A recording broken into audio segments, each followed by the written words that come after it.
안녕하세요. 이범우입니다. 이번 시간에는 이제 3주차인데요. 3주차에서는 경제 원리와 부동산 시장 분석을 공부하려고 합니다. 1주차에는 부동산 시장, 부동산 정책에 대해서 1주차와 2주차까지 해가지고 했었죠. 근데 여기서 이제 그 부동산 시장을 분석하기 위해서는 기본적인 수요 공급 모형이 필요하고 그 수요 공급 모형에 대해서 잠깐 설명드린 다음에 균형에 대해서 또 설명을 드리겠습니다. 그리고 그 균형을 가지고 분석하는 방법에 대해서 설명드리고요. 그다음에 그걸 갖다가 부동산 시장에 접목시켜 가지고 분석하는 것까지가 3주차 강의가 되겠습니다.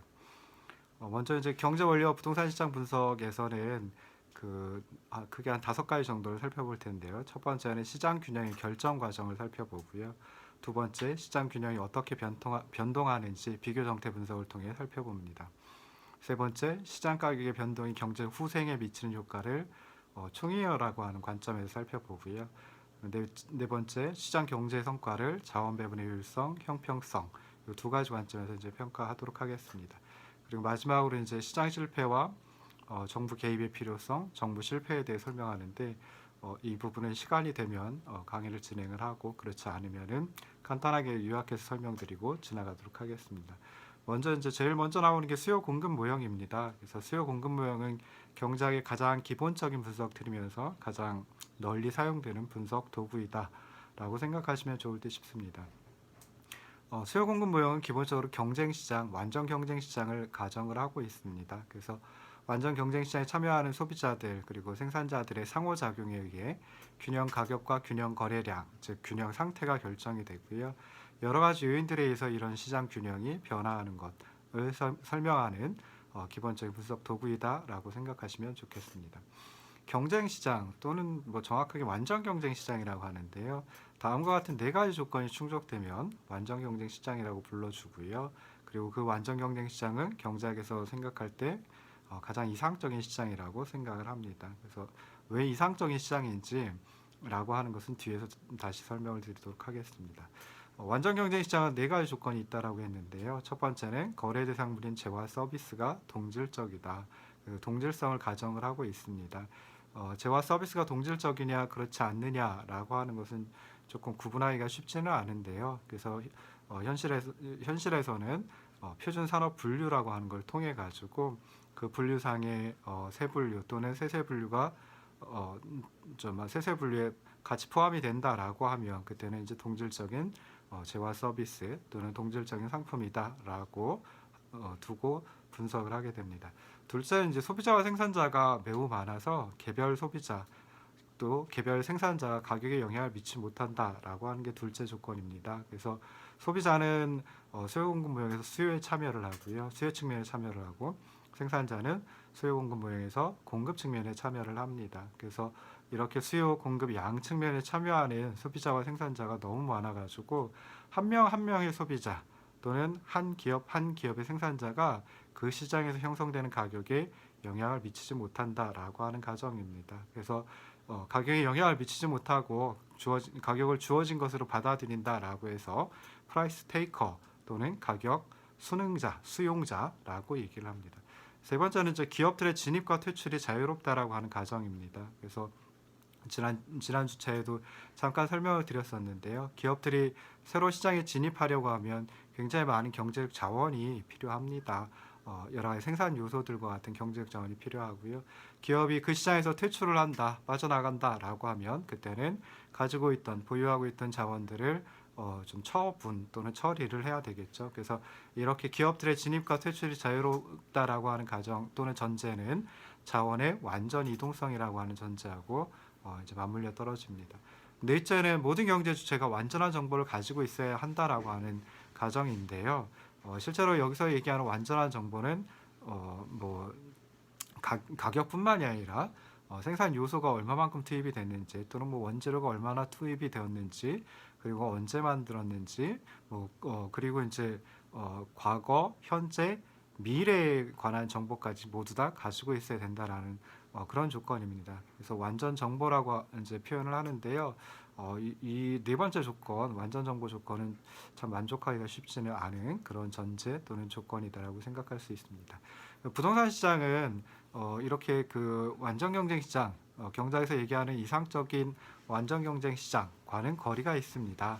그렇지만 경제론에서 이제 완전 경쟁 시장을 가정해 가지고 분석하는 것, 또 부동산 경제론에서 완전 경쟁 시장을 가정하고 분석하는 것은 이 시장이 이상적인 시장이기 때문에 그렇다라고 하는 이유 하나고요. 그다음에 완전 경쟁 시장이 아님에도 불구하고 완전 경쟁 시장을 가정해서 현실 경제를 설명하면 잘 설명해 주기 때문이다라고 생각을 하시면 좋을 듯 싶습니다. 그럼 수요 공급 모형에 참여하는 두 힘, 수요와 공급에 대해서 각각 살펴보도록 할 텐데요. 먼저 살펴볼 것은 이제 수요 측면입니다.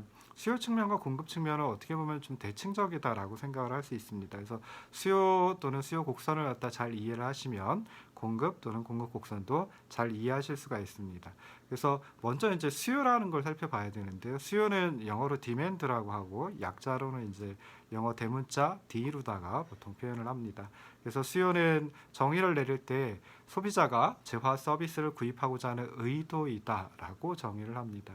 재화 서비스를 구입하고자 하는 의도이기 때문에, 즉 마음이기 때문에 이걸 측정할 수 있는 지표가 있어야 되겠죠. 그래서 그 수요를 측정하는 지표 또는 변수를 갖다가 이제 수요량이라고 얘기를 합니다. 그래서 수요량은 사실은 좀 정의가 약간 깁니다. 그래서 일정 기간 동안에 소비자가 구매력을 갖고 구입하고자 하는 재화 서비스의 양.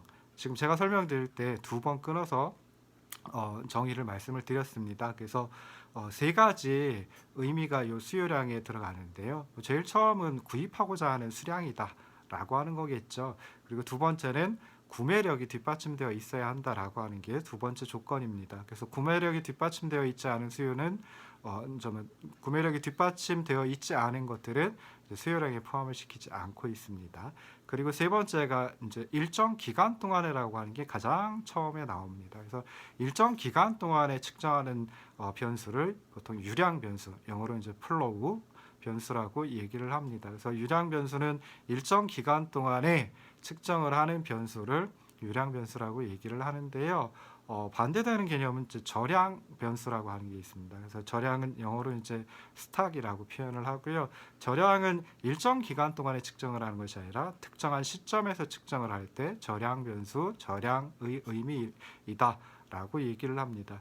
그래서 이걸 갖다가 잘 이해하시려면은 저수지를 생각하시면 참 좋을 듯 싶습니다. 그래서 저수지 같으면 물이 흘러 들어오기도 하고요. 또 물이 흘러 나가기도 합니다. 그래서 흘러 들어오는 물의 양을 갖다 우리 보통 유입량이라고 얘기를 하고요.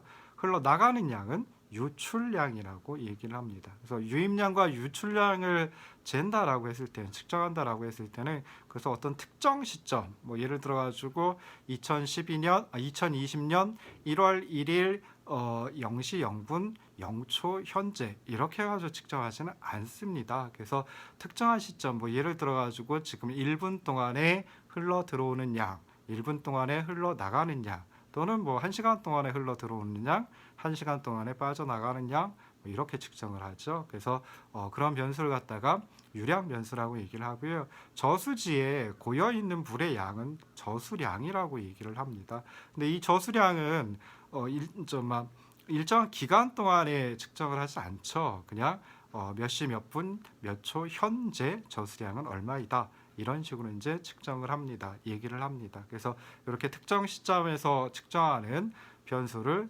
저량 변수라고 얘기를 합니다.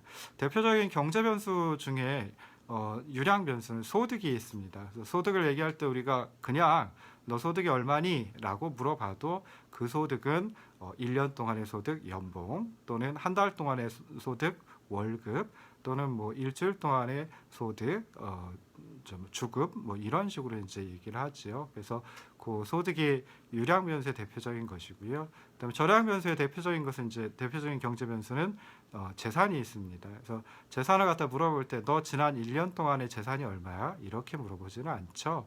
그냥 지금 현재 재산이 얼마니? 뭐 이런 식으로 이제 물어봅니다. 그래서 특정 시점에서 측정하는 저량 변수, 대표적인 경제 변수는 재산이 있다. 이렇게 이제 얘기를 하시면 이렇게 생각을 하시면 좋을 듯 싶고요.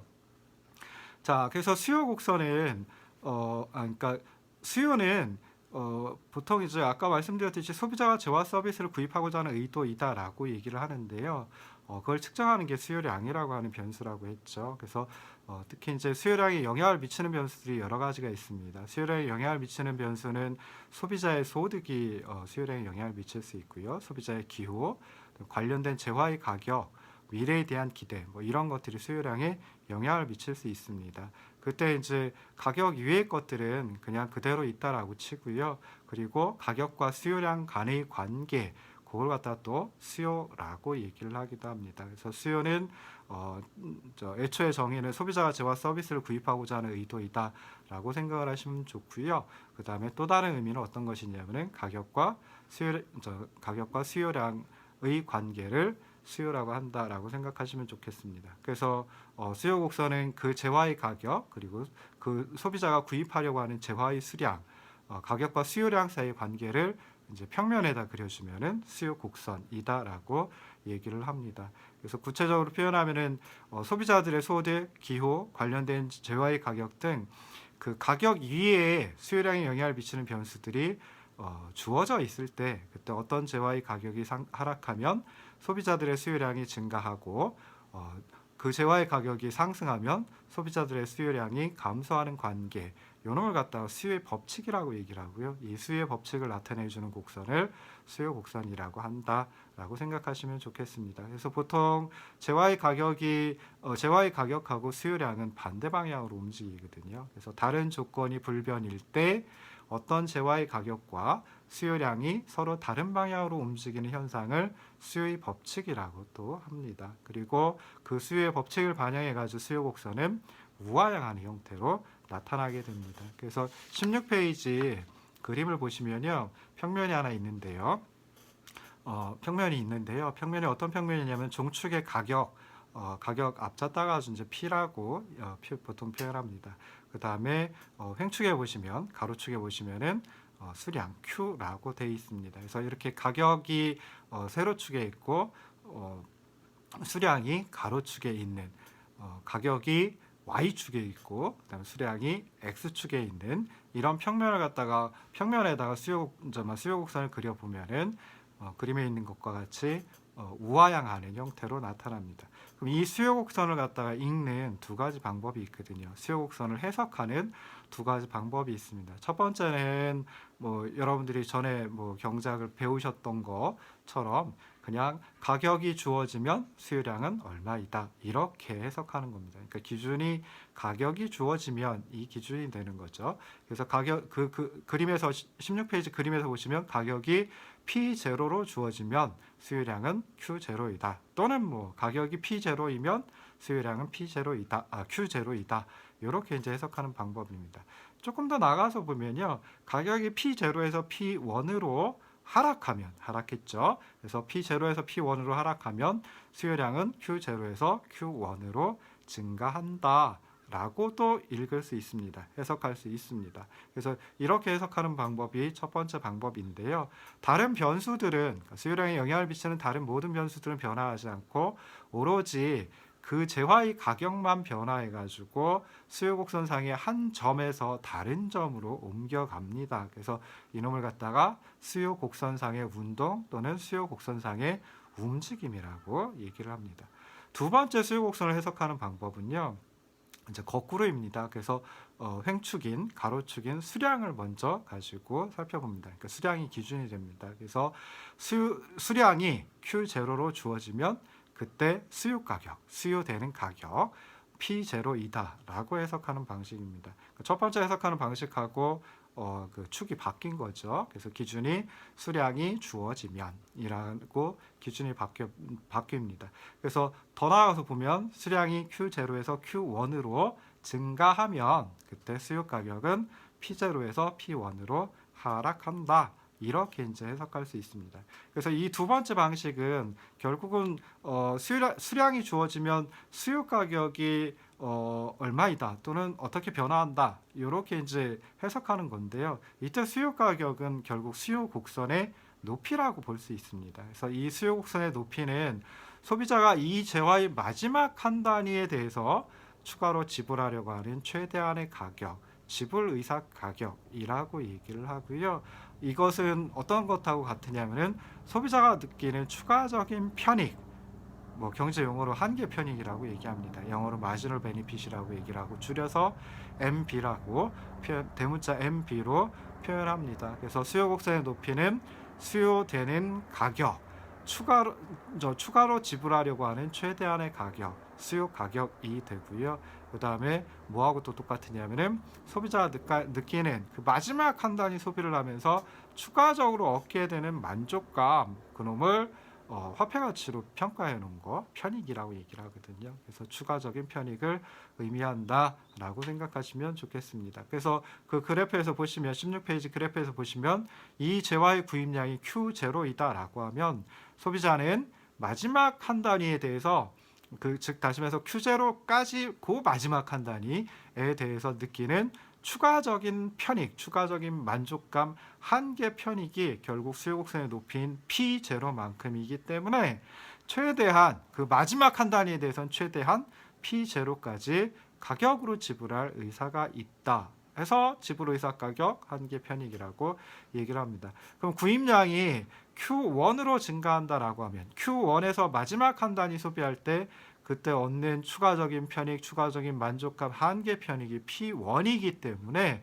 그 P1까지 지불하려고 한다라고 생각할 수 있습니다. 그래서 수요곡선이 우하향한다, 즉 수요곡선의 기울기가 마이너스 2다, 0보다 적다라고 하는 것은 재화의 구입량이 증가함에 따라서 소비자의 추가적인 편익, 소비자의 한계 편익이 점점 감소함을 의미합니다. 어디서 많이 들어보셨죠? 이놈을 갖다가 한계 효용 체감의 법칙이라고 얘기를 하기도 합니다. 그래서 소비량을 갖다가 한 단위 한 단위 증가시킨다라고 했을 때 처음에 한 단위 소비했을 때 얻는 만족감보다 뒤에 한 단위 소비했을 때 얻는 만족감이 더 적어집니다. 그래서 이놈을 한계 효용 체감의 법칙이라고 얘기를 하고요. 그 한계 효용 체감의 법칙을 반영해서 수요 곡선은 우하향한다라고 생각을 하시면 좋을 듯 싶습니다. 하나 더 생각해 보면 수요 곡선이 우하향한 것은 어떤 의미이냐? 아까 잠깐 말씀드렸죠. 가격과 수요량이 반대 방향으로 서로 다른 방향으로 움직이는 현상이다 라고 생각하시면 좋겠습니다. 지금까지 해가지고 이제 개별 소비자의 수요 곡선을 찾아냈는데요. 이 개별 소비자들의 수요 곡선을 줄여서 개별 수요 곡선이라고 얘기를 합니다. 그래서 그 개별 소비자들의 수요 곡선, 개별 수요 곡선을 수평으로 합치면 시장 전체의 수요 곡선을 도출할 수가 있습니다. 그래서 개별 소비자들의 수요 곡선 합치면 시장 수요 곡선을 만들어낼 수 있는데요. 어떤 식으로 합치느냐? 수평으로 합칩니다. 그래서 수평으로 합친다라고 하는 의미는 가격이 주어졌다라고 하는 거거든요. 그래서 아까 말씀드렸죠. 수요 공급 모형 분석할 때는 완전 경쟁 시장을 가정을 합니다. 그리고 완전 경쟁 시장의 가장 중요한 조건이 모든 경제 주체가, 그 시장에 참여하는 소비자들, 그 시장에 참여하는 생산자들 모두가 가격 수용자 역할을 한다라고 하는 게 완전 경쟁 시장이거든요. 그래서 완전 경쟁 시장에서는 가격이 주어진 걸로 누구나 받아들이기 때문에 그 가격이 주어졌을 때 예를 들어 P0로 주어지면 그때 A라는 사람의 수요량, B라는 사람의 수요량, 그다음에 C라는 사람의 수요량, 이런 식으로 해가지고 그 시장에 참여하는 소비자들의 수요량을 다 합치면 그게 가격 P0에서 시장 전체의 수요량이 됩니다. 그래서 모든 가격 수준에 대해서 시장 전체의 수요량을 다 찾아낸다라고 하면은 시장 수요 곡선을 만들어낼 수가 있는 거죠. 자, 그 다음에 이제 설명을 드릴게요. 수요 곡선의 이동, 수요의 변화입니다. 그래서 만일 수요량에 영향을 미치는 다른 변수들, 엄밀하게 얘기해서 가격 이외에 수요량에 영향을 미치는 변수들 중에 하나 또는 여럿이 함께 변동을 하면 그때는 수요 곡선 자체가 이동을 합니다. 그래서 수요 곡선 자체가 이동하는 걸 줄여서 수요 곡선의 이동이라고 표현을 하기도 하고요. 더 줄여가지고 수요의 변화라고 얘기를 합니다. 그래서 수요의 변화는 수요 곡선 자체가 이동하는 것, 이렇게 기억을 하시면 좋을 듯 싶고요. 소비자의 소득이 증가한다라고 하면 그때는 각각의 가격 수준에서 종전보다 소비자들이 더 많은 재화를 구입하려고 하게 됩니다. 그래서 수요량이 증가를 하게 되는 거죠. 그래서 가격은 그대로 있는데 소득이 증가하면 수요량이 증가를 합니다. 그리고 수요 곡선 자체가 우측으로 이동을 합니다. 그래서 17페이지 그림에서 보시면은 D0에서 D1으로 오른쪽으로 이동을 하죠. 그래서 수요가 증가하면 수요 곡선이 오른쪽으로 이동한다, 우측 이동한다 라고 기억하시면 좋을 듯 싶습니다. 자, 두 번째 예를 든 게 가구 수가 감소했을 때, 그때는 주택에 대한 수요 곡선이 좌측으로 이동을 합니다. 그래서 예전하고 주택의 가격이 똑같다라고 할지라도 가구 수가 가구 수가 줄어들면 그만큼 필요한 주택의 수가 줄어들겠죠. 그래서 그런 식으로 생각해 보면은 수요량이 더 적어집니다. 그래서 이렇게 가구 수의 감소는 주택 수요 곡선을 좌측으로 이동시키게 되고요. 이놈을 갖다가 수요의 감소라고 합니다. 그래서 17페이지 그림에서 첫 번째 그림에서 보시면은 D1에서 D0로 이동하는 것, 왼쪽으로 이동했죠, 좌측으로 이동했죠. 이놈을 수요의 감소라고 한다라고 생각을 하시면 좋을 듯 싶고요.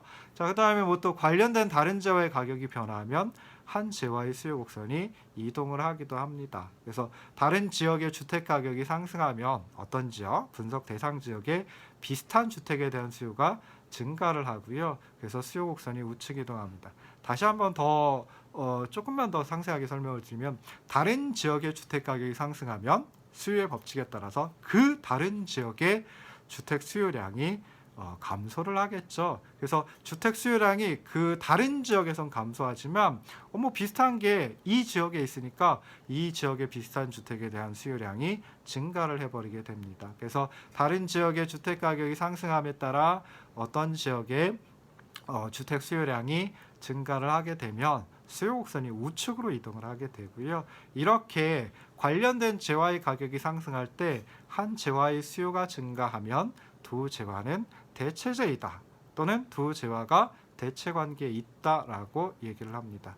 그리고 관련된 재화의 가격이 상승할 때 거꾸로 어떤 재화의 수요가 감소하면 두 재화는 보완제이다라고 얘기를 하든지 두 재화가 보완 관계에 있다라고 얘기를 합니다. 그래서 이렇게 해가지고 이제 수요 곡선 또는 뭐 수요에 대해서 이제 설명을 드렸는데요. 가장 많이 헷갈리는 게 수요량의 변화하고 그다음에 수요의 변화입니다. 그래서 수요량의 변화는 간단하게 생각하시면 수요량에 영향을 미치는 변수, 가격도 있고요, 그다음에 소득도 있고요, 그다음에 아까 소비자의 기호, 그다음 미래에 대한 기대, 그리고 또 소비자의 수, 그 시장에 참여하는 소비자의 수, 이런 것들이 이제 시장 전체의 수요량에 영향을 미칩니다. 그래서 그냥 간단하게 가격을 포함해서 모든 변수 중에 하나 또는 모든 변수가 변화한다라고 하면 수요량이 변화를 하는데, 이놈을 그냥 수요량의 변화라고 기억하시면 됩니다.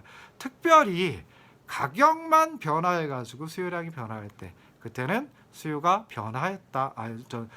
수요 곡선상에 수요 곡선상의 한 점에서 다른 점으로 움직이는 이런 현상이 나타나게 됩니다. 그래서 가격만 변화해서 수요량이 변화하는 것은 하나의 수요 곡선상에서 하나의 수요 곡선상의 한 점에서 다른 점으로 움직이는 움직이는 것이다라고 생각하시면 되고요.